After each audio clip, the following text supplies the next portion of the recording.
Before money was a thing, there were no numbers printed on paper, no coins clinking in pockets, no silent cards sliding into machines. There were no banks, no salaries, no receipts, just people and the things they had. A fisherman might walk 10 miles with a bucket of trout, hoping to find someone with dry firewood. A weaver might carry a rough wool cloak across the valley, looking for bread or maybe salt. The value of things wasn't fixed, it was floating. It changed with the season, with the hunger, with the need. A smooth stone might be worth a meal, if it was shaped like a turtle. A carved bone might be traded for a secret. Sometimes a smile was enough, sometimes it wasn't. Everything was a conversation, a negotiation, a moment suspended in time. There was no universal truth about worth. Only small truths, local truths, temporary truths. A handful of dried berries could mean safety, or nothing at all. It depended on who was hungry, and how much. Back then, value lived in stories. This axe belonged to my father. This bowl came from across the sea. This cloak was made by the old woman who sings to the moon. Every object had a past. Every trade was personal. Every deal left a trace, like footprints on snow or smoke in the wind. But it wasn't easy. Carrying goats around is tiring, storing fish for the winter doesn't always work, and not everyone wants what you have when you have it. So people began to imagine something else, something lighter, something simpler, something everyone could agree on, even if it meant nothing on its own. And that is where money began. Not with gold, not with coins, but with a quiet need for something invisible to become real.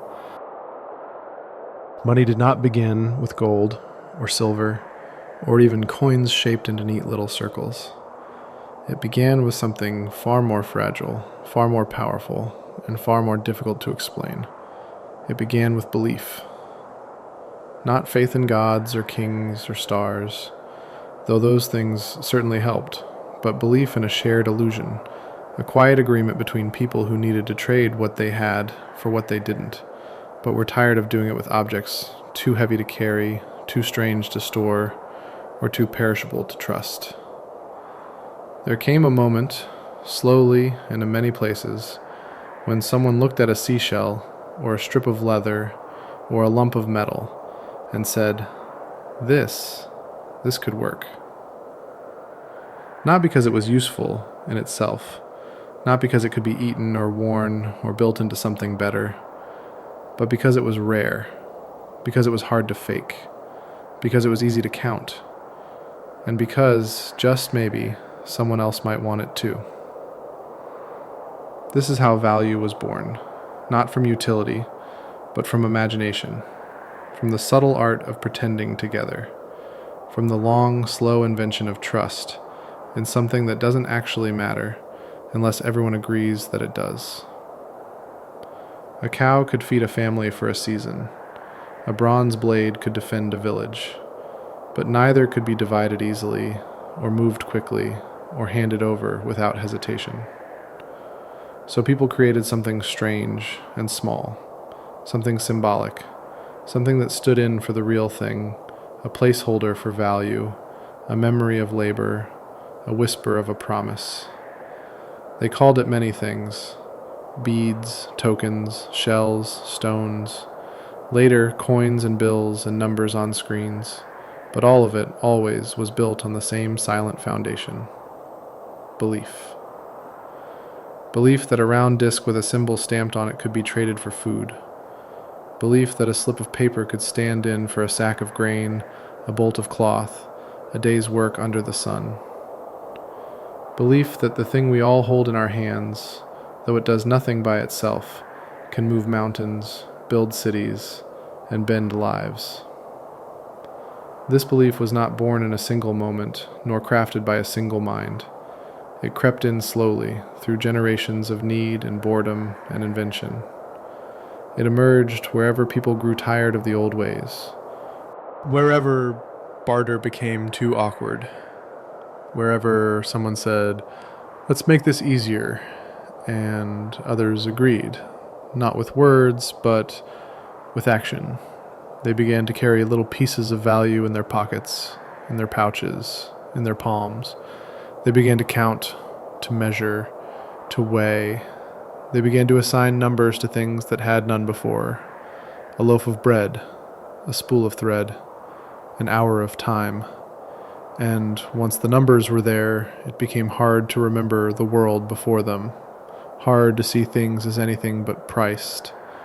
Hard to think of a sheep without asking how many coins it's worth, how many hours it took to raise, how much grain it cost to feed.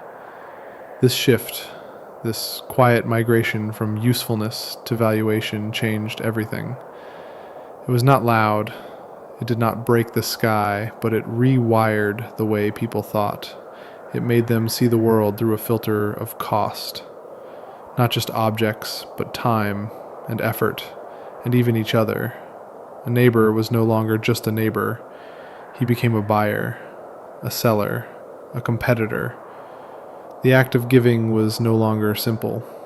It now had conditions, exchanges, balances. And yet, this belief brought with it strange new powers. People who never met, who didn't speak the same language, who had nothing in common but a need. They could now trade. They could build markets, cities, civilizations. They could store the past in the form of savings. They could plan for the future using nothing but numbers and hopes. Money made the invisible visible. It turned effort into weight, desire into digits, dreams into ledgers. And through all of this, through the centuries of shaping and stamping and printing and saving, no one ever truly touched money itself. They only touched the symbol, the echo, the belief. Even today, when we hold a bill or tap a card or check a number glowing on a screen, we are not holding value. We are holding a shared hallucination, a myth wrapped in fabric, metal, or code, a promise that only means something because everyone around us silently agrees that it does. And the moment that belief fades, if enough people stop trusting it, the paper crumbles, the coin rusts, the screen goes dark, because money, for all its power, is nothing without us, without our nods, without our hesitation, without our quiet daily rituals of exchange. It is not the metal that gives it weight. It is not the ink that gives it worth. It is us, always us, pretending, together, endlessly. There is something strangely satisfying about the weight of a coin. Not because it's heavy. Most coins are light enough to forget in a pocket, to lose between couch cushions, to slip through cracks in the sidewalk. But because it feels deliberate, it feels chosen. It feels like something that was made to be held, passed, dropped, stacked, counted, flipped, and forgotten over and over again. A coin is a closed loop, a circle with no beginning and no end. Smooth on the edges, ridged if it's important, and always stamped with some kind of face, some kind of number, some kind of symbol that once meant something to someone who had the authority to make it mean something to everyone else. You rarely look at a coin for long. It flashes in the light, makes its little sound, and disappears into a register, a hand, a box, or a drawer. But if you do take the time to hold one and really look at it, you start to notice things that don't quite make sense. Why is this person's face on it? Why is there a bird here, or a flower, or a word that no one uses anymore? Why does this piece of metal have more power than a loaf of bread, or a basket of apples, or an hour of someone's time? Coins are strange that way. They don't ask for your trust, they assume it. They arrive with the authority of something official, something ancient, something that comes from kings and empires and treasuries you'll never see. And yet, despite all that imagined power, coins have always been a little awkward. They fall, they roll, they vanish. They clutter drawers and scrape the inside of vending machines. They pile up in corners of cars, at the bottom of purses, in dusty jars that sit untouched for years. They're noisy, too. Unlike bills, which fold quietly and vanish politely, coins announce themselves. They clink, they jingle, they crash against each other like little symbols of insistence. I'm still here. I still matter. And for a long time, they really did matter. In markets, in taverns, on ships and battlefields and the backs of horses, they traveled. They carried stories. One side told you where it came from, the other told you what it was worth, and in between there was silence. Metal, silence, cold, unquestioning, enduring. But coins were also limited. Too small for big things, too heavy to carry in bulk, too easy to fake, too easy to melt, too easy to disappear. So they became symbols more than tools, markers of value rather than value itself, placeholders for something else, labor, time, ownership, expectation. Even now, as most coins slowly disappear into memory, replaced by silent swipes and glowing numbers on screens, we still remember their weight. We still mimic their sound in digital games. We still flip them to make decisions, as if fate could be decided by a spinning piece of metal falling through air. And perhaps that's what coins always were. Not just tools of exchange, but tokens of belief. Little round reminders that the world once agreed on something so simple, so small, and so strange, that we made it into metal, stamped it with faces, and let it decide things. Because sometimes the loudest truths are the smallest ones, and sometimes a single coin dropped in silence is louder than all the shouting in the world. Paper is not known for its strength. It wrinkles under the slightest pressure. It tears with barely a tug. It folds whether you want it to or not, and it disappears if left too long in the rain. And yet, somehow, somewhere along the slow and sleepy evolution of civilization, someone decided that paper, just processed plant pulp, pressed thin and flat, could carry the weight of human ambition, of value, of debt, of desire, of entire nations' worth of hope and fear, all balanced in a slip that fits neatly between two fingers. The bill, the banknote, the folded rectangle we now carry without thinking, did not begin with confidence. In fact, it was once laughed at, dismissed, doubted.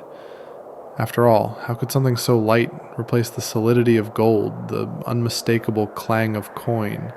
How could softness be trusted in a world that prized weight and hardness and noise? But trust, once again, made it possible. Not the loud trust of speeches and declarations, but the quiet, creeping, daily kind. The kind built one trade at a time, one nod at a time, one exchange between strangers where neither side entirely believed, but both needed to believe just enough. And so paper became powerful. Not because of its fibers or its ink or the signatures printed in curling script along the edges, but because of what it represented, because of the silence it carried, because of the invisible promise woven into its design. It became a placeholder for value, yes, but also a placeholder for memory, for the work that had been done, for the resources already spent, for the time already given. It was not the value itself, but the ghost of value, a fragile symbol with the strange ability to move the world. If you hold a bill between your hands and really look at it, not just glance, but truly look, you'll see how strange it is. The colors are chosen carefully, but they fade with touch. The faces stare outward, solemn and still, watching you as if to say, I mean something. There are numbers, of course, always numbers, as if value could be reduced to digits without story, without effort, without pain. There are seals and signatures and shapes meant to ward off fraud, to protect the illusion, to keep the curtain pulled tight around the theater of value. But for all its ceremony, it's still just paper. It crumples, it folds, it falls. And yet, it commands respect. Entire hands tremble to hold a large bill, even if it's only ink and linen. Whole conversations shift the moment paper crosses the table. Arguments dissolve when the right number is printed in the corner. Plans are made, futures shaped, decisions altered, all because this particular piece of printed pulp passed from one hand to another. What's strange, what's endlessly strange, is how the paper doesn't do anything by itself. You could leave it in a drawer for years, and it would change nothing. You could burn it in a second, and it would vanish with barely a trace. You could hand it to a child, or to a stranger, or to a machine, and in all three cases, the paper does not care. It is not aware of its role. It simply exists, flat and silent, waiting to be believed in again. We've gone to extraordinary lengths to protect this belief. We embed tiny fibers, create holograms, stamp invisible ink. We lock bills in vaults, track their serial numbers, and count them with machines that never blink. And still, even with all our technology, all our obsession with security and scarcity, the bill remains exactly what it always was, a symbol that only works if we all agree it does. In some ways, the bill is more honest than the coin. The coin pretends to be strong. It's metal, after all. It carries the illusion of permanence. But the bill never hides what it is. It is fragile. It is bendable. It is susceptible to time and moisture and accident, and yet it is trusted, perhaps even more than the coin, because it has been everywhere. It has changed hands in dark alleys and bright boardrooms, at corner stores and international airports. It has paid for meals, for rent, for mistakes, for silence. It has been hidden, hoarded, stolen, and given away with trembling hands and quiet desperation. The paper bill holds stories, not just the official ones, the national myths printed in design, the leaders, the landmarks, the declarations, but personal ones. A folded 20 in the back of an old notebook, a creased 50 slipped into a wedding card, a nearly torn 100 taped at the edge, still circulating, still being passed from one stranger to another, like a secret with no origin. And perhaps what gives the bill its true power is not just the ink or the number, but the residue of human touch. How many fingers have held this exact piece? How many palms have felt its edges, counted it, spent it, regretted it, chased it? The bill is not just a tool, it is a traveler, a wanderer in pockets and tills and dreams. And now, even as we shift toward the digital, the intangible, the weightless numbers that flicker across screens and disappear with a swipe, the bill still lingers. It still lives in envelopes, under mattresses, and tip jars, and glove compartments. It still exists as proof, as a physical, undeniable presence that says, this happened, this was earned, this was spent, this was real. But like all things made of belief, the bill is fading. Slowly, gently, like fog in morning sun. It is being replaced by signals, by codes, by cards that never wrinkle and cannot be torn, and yet something is lost in that trade. Something about the act of handing paper to another person, feeling its texture, watching them count and fold and place it away with care. Paper may not last forever. It may crumble, it may vanish, but for a moment in history, not just once, but over and over, it held more power than anything else made of trees, and not because it was strong or useful or beautiful, but because we agreed, silently and together, that it meant something. And in the quiet space between those agreements, in the folds, the creases, the worn-down corners, there lives the real story of the bill. A story not told by governments or banks, but by the ordinary rhythm of giving, receiving, and believing. There was a time, not so long ago, when the world was full of things that simply existed. Things that were grown, built, given, taken, shared, used, and passed on, without numbers attached to them, without tags dangling from their corners, without silent digits glowing beside their names. And then, slowly, something changed. The world began to shift from things to values, from gestures to transactions, from relationships to ledgers. And somewhere in that slow unraveling, the price appeared. The price is not the thing itself, is not the object nor the effort behind it. It is a shadow, a label, a placeholder for meaning that was once understood without needing to be counted. But now the price comes first. It comes before the touch, before the use, before the need. It becomes the lens through which everything is seen, judged, weighed, and often dismissed. A loaf of bread is no longer just warm crust and quiet nourishment. It is $2.49. A chair is no longer a place to rest. It is $99.99, assembly required. A smile offered behind a counter is no longer just kindness. It is part of a service that has been prepaid, taxed, and tipped. The price of everything, once invisible, is now the most visible part of anything. It is printed on tiny stickers. It is whispered in digital voices. It floats above every image on every screen. It decides whether something is worth glancing at, or scrolling past, or picking up, or setting down. And yet, the price itself tells us nothing real. It does not say how long it took to make the thing. It does not reveal the calluses left behind, the sleepless nights, the aching backs, the exhausted minds. It does not confess whether the price was fair, or forced, or invented in the back room of some faraway office. It only states, with quiet confidence, a number, as if that number contains the entire story of creation, exchange, and consequence. Prices are strange that way. They pretend to be objective. They dress themselves in decimals and consistency, giving the illusion of logic. But they shift with moods, with seasons, with whims, with algorithms we'll never fully see. What is worth 10 today may be worth nothing tomorrow, and what was once cheap may become priceless, simply because someone decided it should be.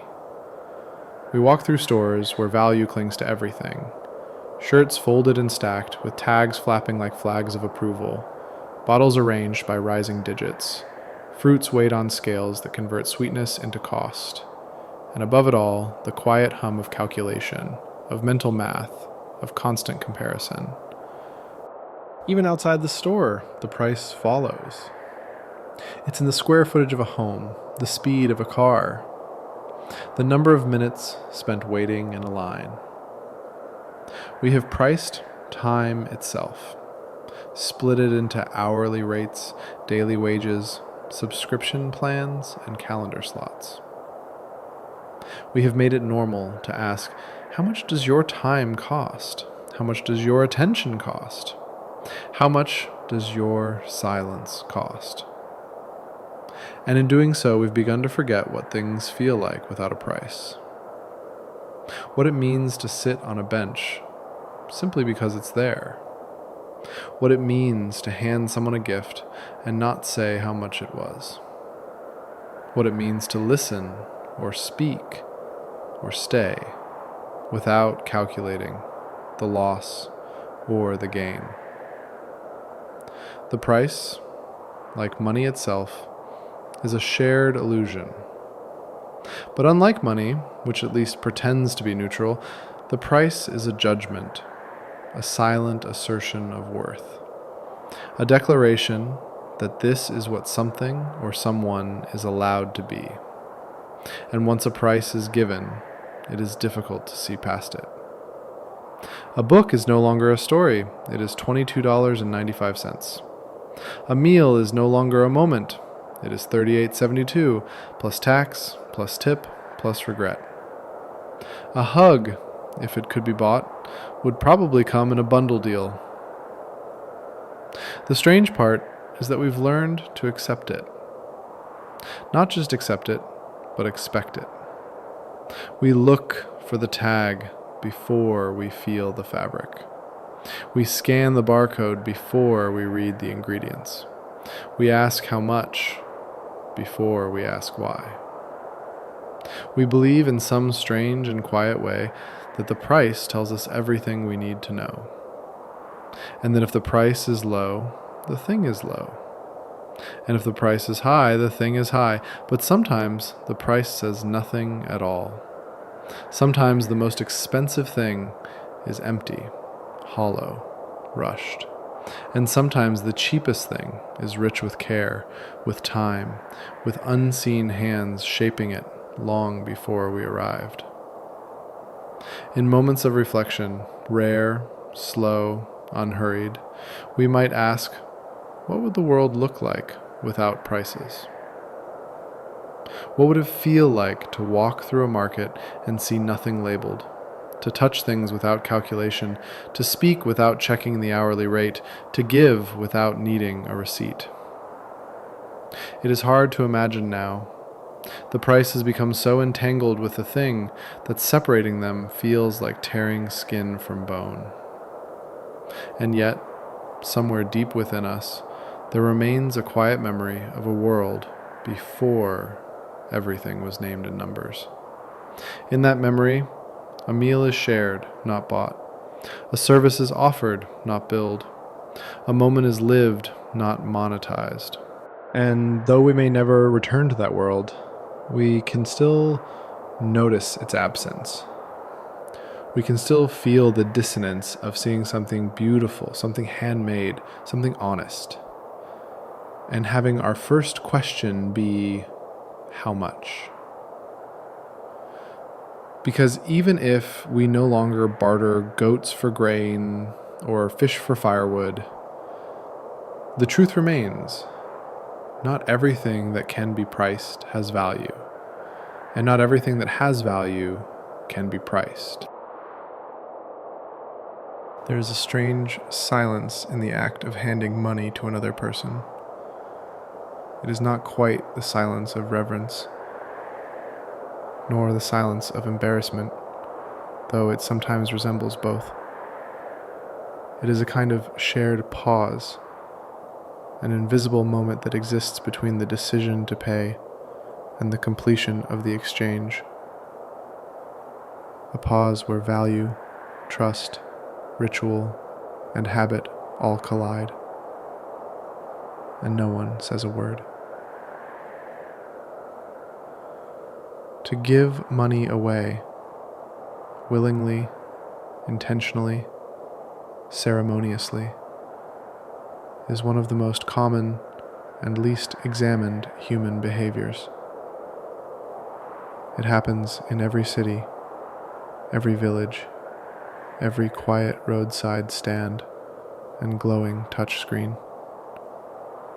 We do it daily, even hourly. We give it to strangers, to machines, to people behind counters whose names we'll never learn. We insert it into slots. We drop it into jars.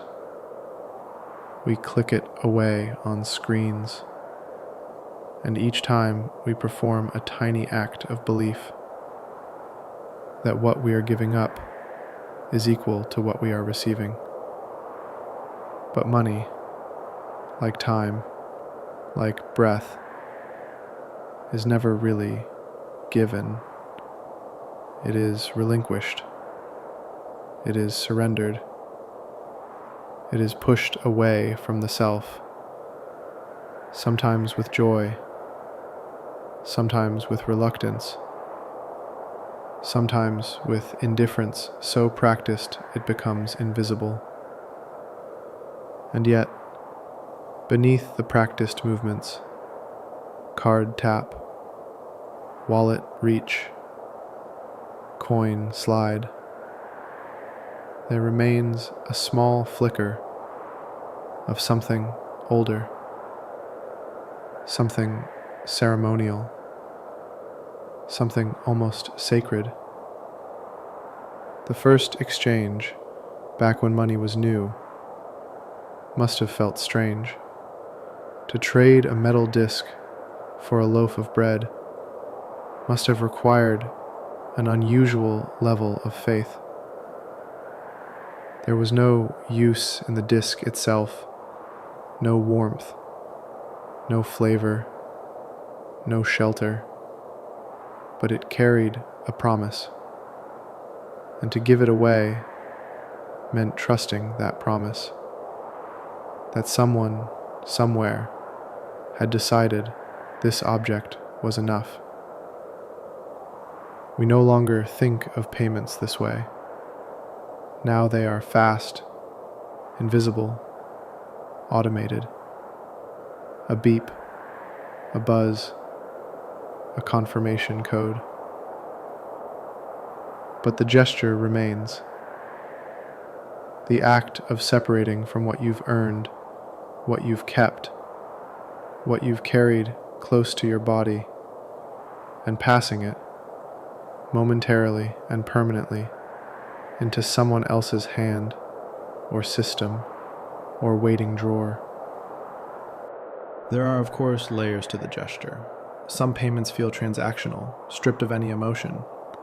You hand over cash to a cashier and receive your change without eye contact. You insert your card and barely glance at the total. Others feel more exposed, more deliberate, paying a friend back, handing a tip to someone who clearly needs it, offering a donation with a quiet hope that it might matter somehow. And then there are the strange forms of giving that are not really giving at all. The fees, the fines, the late charges, the automatic withdrawals you forgot to cancel. Money disappearing not by will, but by design. Systems built to take rather than receive. In those moments, the silence shifts. It becomes heavier, resentful. A quiet sigh that follows a number vanishing from a screen. But even in the cleanest, simplest exchange, $5 for coffee, $20 for a haircut, a folded bill for a bus ride, there is always a small, unspoken contract being enacted. Not just a contract of goods for currency, but a contract of understanding. That you will give, and they will accept. That they will offer, and you will recognize its value. Sometimes this contract is broken. The coffee is cold, the haircut uneven, the ride delayed, and suddenly the money feels misused, misplaced, wasted. But the truth is, once it has passed from your hand, the money no longer belongs to you, not just physically, but emotionally. It transforms. It becomes someone else's concern, someone else's promise, someone else's regret. There's also the strange sensation of giving more than what's asked. A tip, a gift, a quiet extra handed over without words. In those moments, the money carries something new, intention maybe, or gratitude, or guilt. And yet even then, the gesture remains strangely ritualistic. We fold the bill discreetly. We slide the coins carefully. We hope, often without admitting it, that it says something for us that we couldn't say ourselves. It's curious how rarely people speak during the act of payment. There might be a greeting, a total, a thank you. But during the actual handover, the moment the money leaves one hand and enters another, most people fall silent, perhaps instinctively, perhaps out of a subtle awareness that something is happening, something worth treating with respect, or perhaps just out of habit, because we have repeated the gesture so often that it no longer requires words. And yet, beneath that silence, the act still pulses with meaning. Money moves, and with it value shifts, power rearranges, choices are made permanent. You cannot unpay, you cannot retrieve a bill once it's accepted, you cannot reverse a tip handed with sincerity. The money is gone, and in its place remains the memory of its movement. There is also the internal moment, the brief, invisible calculation before the gesture begins. Should I give this? Do I have enough? Is this worth it? Is this fair? That pause, though silent, shapes the entire transaction. It governs how we reach into our pockets, how we swipe, how we speak. And even though it goes unspoken, it often echoes louder than the payment itself. In a way, giving money is one of the last socially acceptable forms of magic. You exchange something intangible, effort, time, emotion, memory, converted into numbers, wrapped in metal or paper or pixels, and someone gives you something real in return. A sandwich, a haircut, a pair of shoes, or maybe just a nod. It is an enchantment we no longer marvel at, but still rely on. A ritual repeated millions of times a minute all across the world. Each time, a miniature act of trust, of letting go, of pretending that the number matches the need. And like all rituals, its power lies in repetition. The more we do it, the more invisible it becomes. Until one day, we hand over a card, hear a beep, and walk away, never having touched a thing, never having spoken a word, never having truly looked at the person we just gave something to. But even in that quiet withdrawal, the gesture remains, ancient, strange, beautiful, in its own cold, transactional way. Because to give money away is not just to part with a thing, it is to participate in a global symphony of giving, receiving, believing, and forgetting, over and over again, until the sound of the exchange becomes just another quiet part of the background.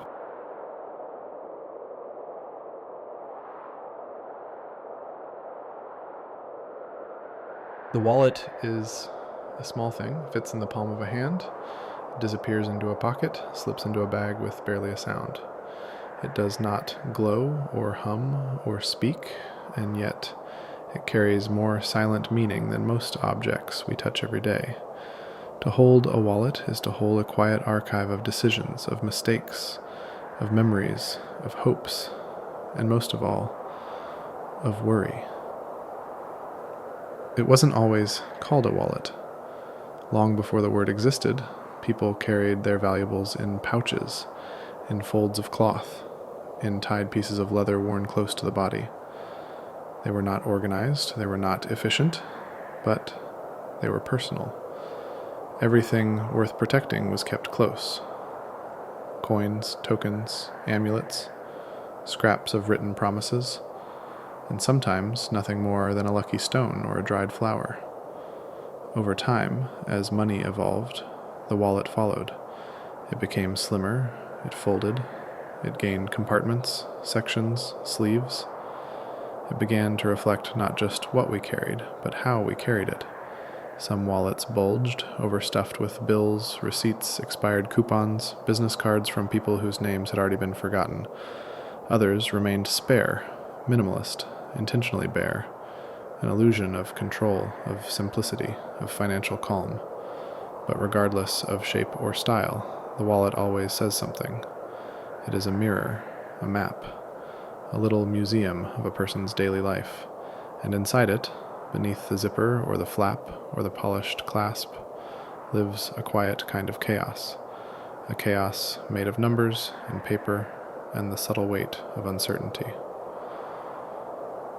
There are the bills, folded once or twice, sometimes crumpled, sometimes pristine. Their order, whether sorted by value or shoved in at random, reveals something that no one ever admits. Some bills are saved for later. Some are saved for someone else. Some are held back for emergencies that never quite arrive. And some simply sit there for months, carried out of habit, touched only when absolutely necessary, as if spending them would break some kind of silent agreement. Then there are the coins, if any remain. They rattle, they press into corners, they sink to the bottom like metal silt. No one likes them, not really, but no one gets rid of them either. They linger, they wait. Occasionally, they emerge for a parking meter, a vending machine, a donation box that sits too close to the register to ignore. And then, most often, there are cards. Cards for banks, for stores, for transportation, for identification. Smooth plastic rectangles, identical in shape, but each promising access to something different. Money, credit, status, identity, points, discounts, rewards. Some are old, some are expired, some are used every day without thought. And all of them, in one way or another, say, "You are allowed." But perhaps the most telling contents of a wallet are not the official ones, not the bills or the cards or the coins. It's the other things, the quiet extras, the forgotten scraps, a receipt from a gas station in another city, a faded photo with edges worn smooth, a small note written in someone else's handwriting, a folded to-do list, a hotel key never returned, a card for a restaurant that no longer exists. These things, collectively, tell a different story. One that isn't about money at all, but about memory and loss and the strange comfort of keeping useless things close. The wallet is, in many ways, a paradox. It is meant to keep things secure, yet it is always vulnerable. Left behind on tables, dropped between cushions, forgotten in jackets. It is the object we reach for in moments of transaction, and yet it holds things we rarely look at. It is private, but it must be opened in public. It is small, but it contains a world. There is a specific kind of anxiety that comes with not knowing where your wallet is. Even if it holds no great sum, even if every card inside can be replaced, the absence of it creates a kind of disorientation, like misplacing your name, like forgetting your voice, because the wallet, for all its ordinariness, has become something deeply symbolic. It represents permission. It represents preparedness. It represents the idea that wherever you go, you have what you need to participate in the world's invisible economy of movement, access, and acceptance. And yet, despite all that symbolism, the wallet is still just an object, stitched, folded, worn. It frays, it stretches, it softens, it ages. People rarely throw them away without replacing them, because to be without a wallet feels like being incomplete, exposed, unfinished. Some wallets are gifted, some are inherited, some are bought impulsively at airports in moments of stress or loss. Some are held together with rubber bands or tape or sheer will. Some are empty, some are bursting. But all of them carry more than what they appear to. They carry the weight of worry, not always the large existential kind, but the quiet, constant kind. The worry of having enough, of losing what little is there, of whether the card will work, of whether there's still a 20 tucked behind the receipt from last week, of whether this small leather rectangle still holds the power to open a door, to end a transaction, to buy a small piece of relief. And that's the strange truth of the wallet. For something so small, it holds not just money, but the memory of money, the memory of what was earned, what was spent, what was almost lost, what might still be needed. It is not a vault, not really. It cannot protect. It cannot guarantee, but it pretends to, and we let it. Because to carry a wallet is to carry the illusion of control, the illusion of readiness, the illusion that if we are organized enough, prepared enough, careful enough, then maybe, just maybe, we will be okay. Even if the bills are few, even if the cards are empty, even if the coins are all foreign, the wallet remains, a quiet, familiar weight in the pocket, a tiny vault of worry we've learned to live with.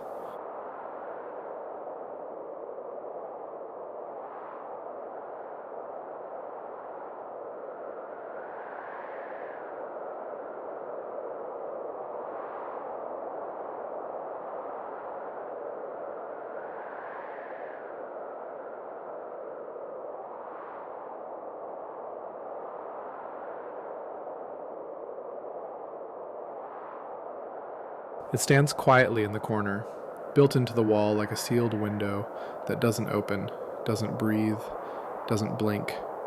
It is not a person, not a door, not a clerk or a counter, but it speaks the same language everywhere. It doesn't care where you're from, what your name is, or how you look. It only cares if you have the right numbers, if the invisible conditions have been met. And if you have, it spits money. The ATM is, perhaps, one of the strangest public inventions we have come to accept as normal. A small glowing screen in a metal box, standing alone, sometimes with a camera staring back, sometimes under the watchful eye of nothing but night.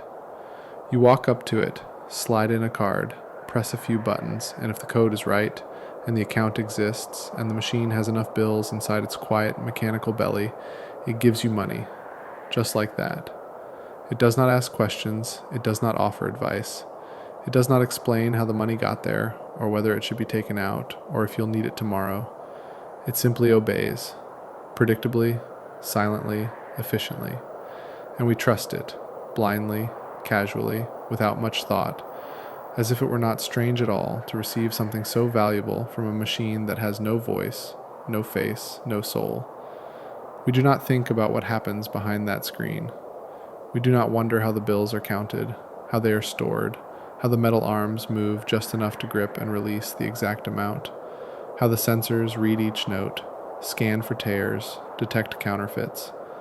We do not think about the people who refill them, quietly, in the early morning, wearing uniforms and carrying keys that open compartments we'll never see. The ATM has replaced more than just the bank teller. It has replaced the interaction, the hesitation, the eye contact, the moment of acknowledgement.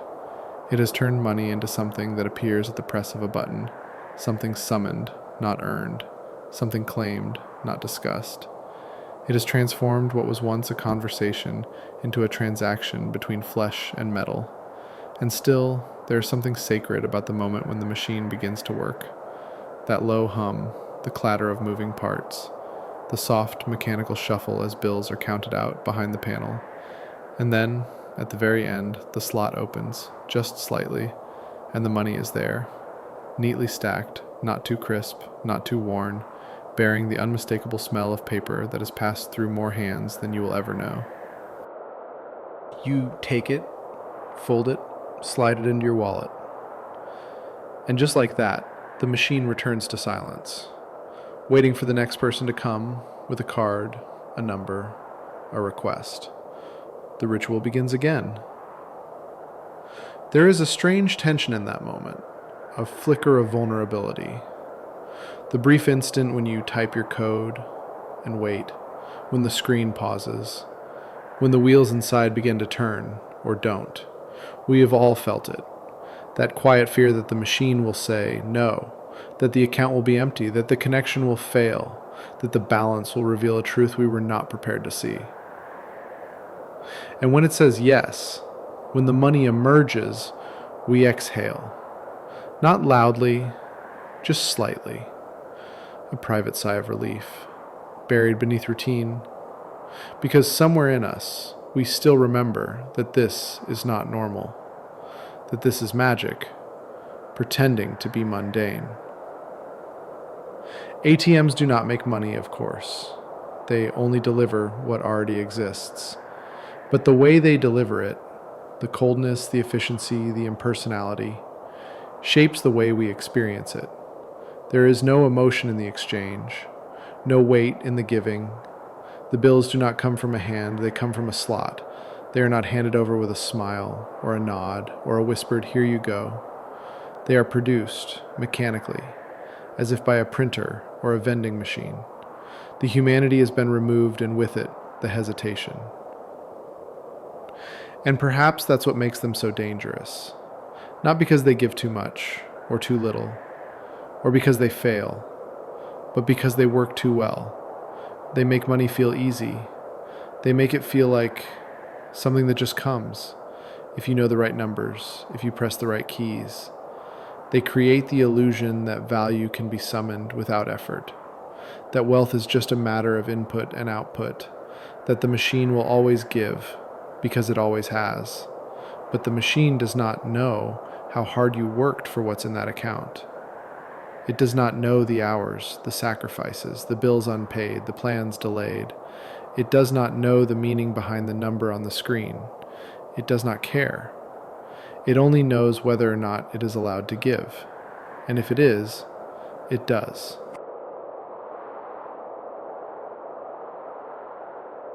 And if it isn't, well, then the silence deepens, the screen blinks, the card returns without a word, and you walk away pretending you didn't feel that small twist of panic rising somewhere deep in the stomach. Some people avoid ATMs altogether. They don't like the idea of standing alone at a glowing machine with their back turned to the world. Others trust them completely, preferring the lack of human interaction, the speed, the privacy, and in both cases, the machine doesn't change. It does what it was built to do. Nothing more, nothing less. There is no gratitude in its gesture, no judgment either, just cold mechanical permission. And yet, even in its silence, the ATM has become a kind of altar, a place where people go not to pray, but to hope, not to confess, but to check, not to receive forgiveness, but to receive proof, that what they earned is still there, that what they need is still reachable, that they are, for now, still allowed to participate in the quiet economy of survival. Because for all its machinery, all its wiring, all its programming, the ATM is still just a gatekeeper. It holds nothing of its own.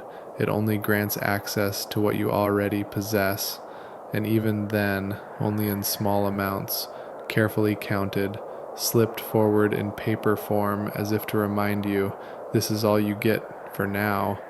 Come back later, if there's still something left, if you still remember your number, if the machine still works, if the money is still there, if you still believe.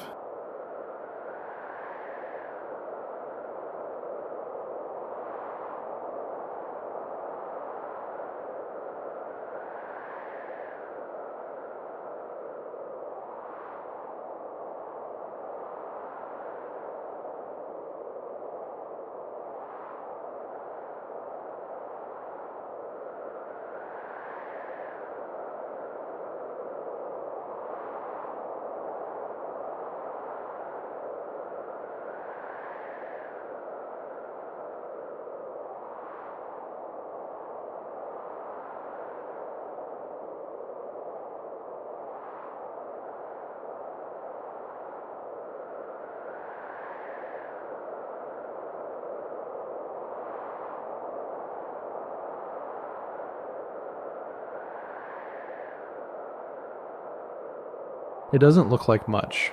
A thin slip of thermal paper lightly printed with numbers, names, codes, and sometimes a small logo in the corner, smiling, indifferent, forgettable. It weighs almost nothing. It tears without effort. It fades within weeks. And yet for a brief moment in time, it carries the entire memory of a transaction. The receipt is not the product. It is not the money. It is not even the proof. It is the echo, the afterthought, the quiet evidence that something passed from one hand to another, that a number was agreed upon, that a small part of your balance ceased to exist. We rarely ask for them, and yet they appear. They are offered, printed automatically, folded neatly or scrunched without care. They pile up in pockets, in wallets, in drawers meant for other things.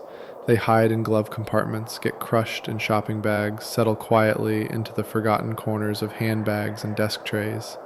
And when we find them again, days, weeks, sometimes months later, we pause for a moment, try to remember what this receipt was for, and almost always fail. There is something both intimate and impersonal about a receipt. It knows exactly what you bought, but nothing about why. It knows the total, but not the occasion. It lists the date and time, but not the feeling. It does not remember if the purchase was planned, or impulsive, or desperate, or joyful. It only remembers what was taken, and what was given in return. In its most basic form, a receipt is a printed agreement. It says, this happened, these were the terms, these were the items, this was the cost. But behind that cold logic lies something softer, something less precise. The receipt is not just a record, it is a ritual, a tiny ceremony that closes the loop between desire and possession, between selection and ownership, between want and waste. We pretend to need them sometimes. Do you need a receipt? The clerk asks. And for reasons we cannot always explain, we say yes. Not because we'll use it, not because we'll return the item, but because it feels unfinished to walk away without one. As if the purchase itself would be incomplete, unsealed, unconfirmed. But most receipts are never read. They are glanced at, if at all, for the total. Maybe to check the tax, maybe to confirm that a coupon worked. Then they vanish. Into the bag, into the wallet, into the quiet landfill of forgotten paper that trails behind every modern life. And still they persist. They are printed endlessly, billions of them every year. They record everything, coffee, gasoline, groceries, mistakes. They are exact but meaningless. They are detailed but forgettable. They exist in abundance, and yet we always seem to need one we don't have. Some people keep them all, filed in folders, stacked in shoeboxes, curled in envelopes marked by year, not because they trust them, but because they distrust everything else. The account, the app, the bank, the receipt becomes a shield, a backup, a thin line of defense against the possibility that the digital might forget. Others refuse them altogether. No receipt, thanks, as if that choice removes the memory, as if not printing it makes the purchase feel lighter, simpler, less permanent. But the purchase still happened, the money still moved, the object still changed hands, and whether or not the receipt is printed, the transaction is recorded, somewhere, in a database, in a ledger, in a cloud of numbers floating above us all. That's the irony of the receipt. It pretends to be the record, but it's not. The true record lives elsewhere. The receipt is just a prop, a gesture, a comfort, and yet, in its own way, it carries meaning, not because of what it says, but because of what it implies. It implies action, movement, decision. It implies that someone chose, someone paid, someone walked away with something new, and someone else with slightly more. Receipts are also strange in their physicality. They feel like they matter even though they don't. You can hold them, crumple them, unfold them again. You can watch the ink fade slowly over time until the numbers vanish, the names blur, and all that's left is the faint outline of memory printed in gray. Some receipts tell stories. A long receipt from a grocery store on a late night, full of snacks, distractions, things that made sense only in that moment. A receipt from a bookstore, just one item, something carefully chosen, possibly unread. A gas receipt from a highway station, time-stamped at 2:17 a.m., a mile marker in the middle of something bigger, something harder to explain.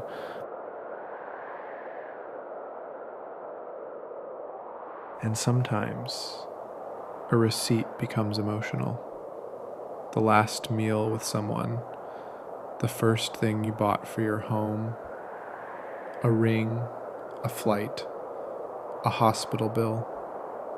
These receipts are not valuable in themselves, but they are kept not for the tax return, but for the memory, not for the refund, but for the reminder. Other times, the receipt is cold, clinical, a record of something you didn't want to buy but had to, a necessary thing, a bill for a mistake, a debt repaid. These are the ones we throw away quickly, or hide, or shred, not because they are dangerous, but because they are too real. And then, of course, there are the accidental collections, the stack of receipts you didn't mean to keep, the pile that builds quietly over time, the drawer you open one day to find 6 months of purchases staring back at you in curling paper and faint ink. You try to make sense of it, try to remember when or why, but the receipts no longer speak.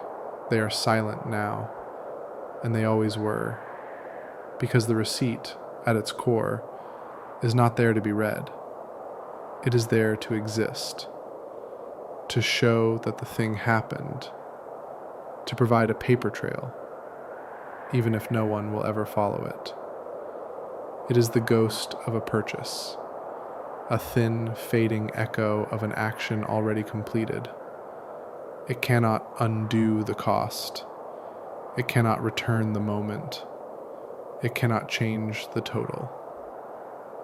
It only offers itself, quietly, as a placeholder for what used to be. And when we finally let it go, into the trash, the recycling bin, the street, it disappears with barely a sound, unwanted, unneeded, unquestioned, and the world continues. And the next receipt prints, and the next memory fades.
To be rich is to have more than enough. Or at least that's what we're told. More than you need. More than most. More than yesterday.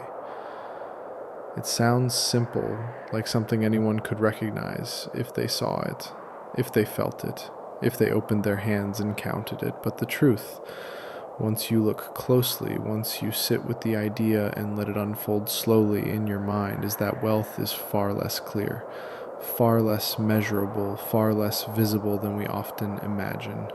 And the feeling of being rich, really feeling it, quietly, privately, without performance or comparison, is far rarer than the number of people who claim to be.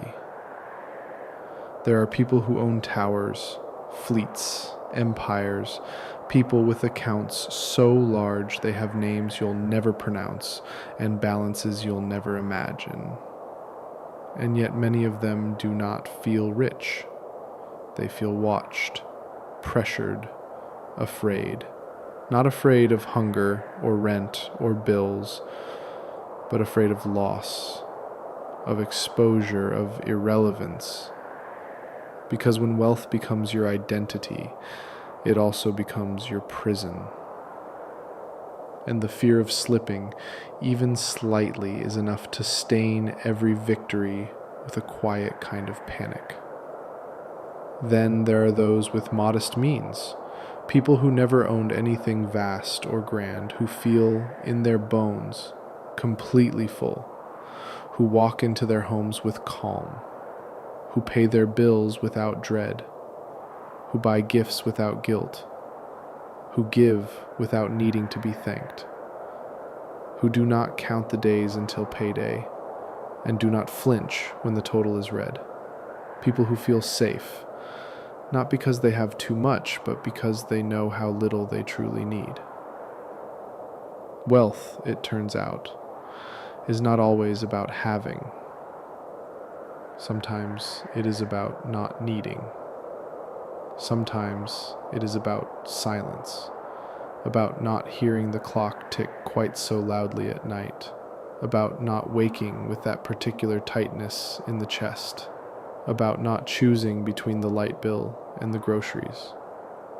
And yet we've been taught to chase wealth as if it were a finish line, as if it were something you reach one day after enough work, enough sacrifice, enough grinding, enough years.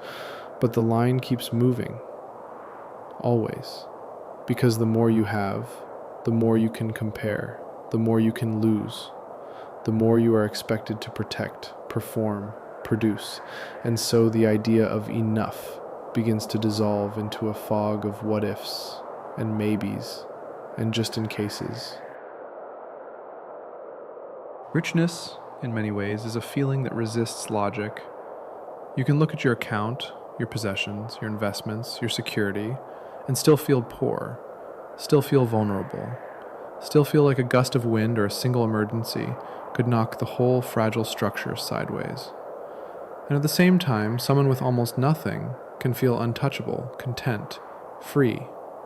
Perhaps it's because true wealth is not in the numbers, but in the space between them, in the quiet, in the absence of fear, in the way you look at a price tag and don't flinch, in the way you fill your cart without adding in your head, in the way you answer the question, "Do you want it?" with yes instead of "can I?" Being rich is not just owning things. It's not even about options, though options help. It's about breathing differently, moving differently, listening to the world from a place that isn't strained by lack or tightened by scarcity. It's about knowing that tomorrow can come and you'll still be okay. But we rarely talk about wealth this way. Instead, we count, we list, we flaunt, we rank, we assign numbers to people, to families, to entire nations.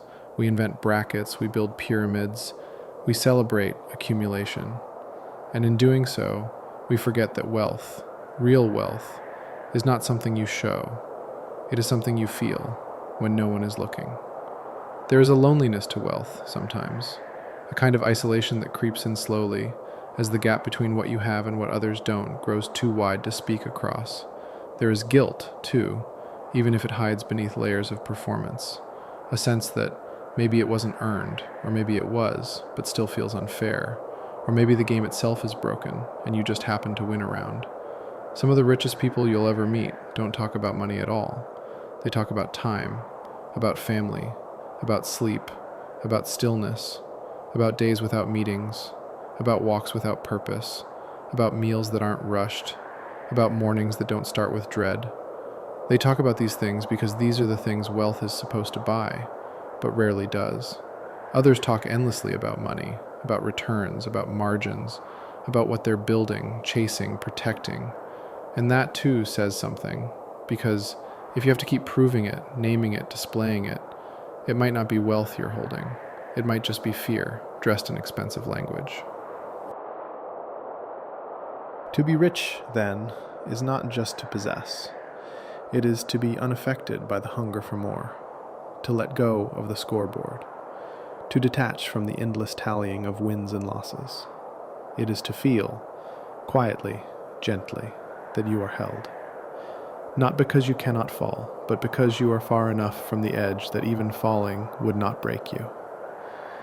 And yet, this kind of wealth is rare, not because it is hard to reach, but because it is hard to recognize. We are not trained to feel it. We are trained to overlook it, to replace it with symbols, with zeros, with labels, with brand names, with things that shine brightly in public, but mean nothing when the lights are off. A rich life is not loud. It is not fast. It is not filled with things. It is filled with ease, with freedom, with trust, with the ability to say no, and yes, and not now, and never again. It is filled with margins, of time, of space, of thought. It is the feeling of walking through the world with fewer clenched muscles.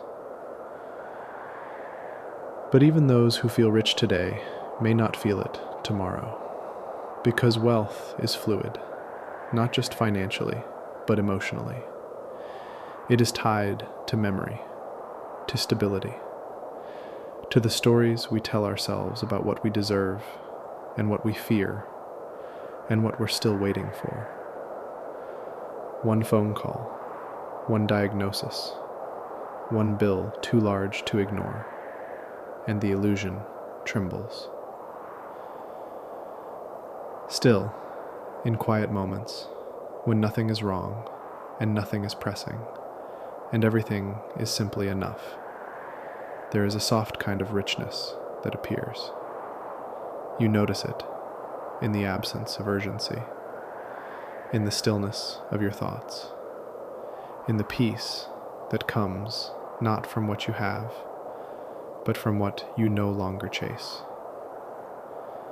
You are rich, not because of what you hold, but because of what no longer holds you. Not because of what you carry, but because of what you've laid down. Not because of how much you've earned, but because of how little you need to feel whole. And maybe that is what wealth truly is. Not a number, not a pile, but a kind of quiet, a kind of calm, a kind of safety you don't have to explain.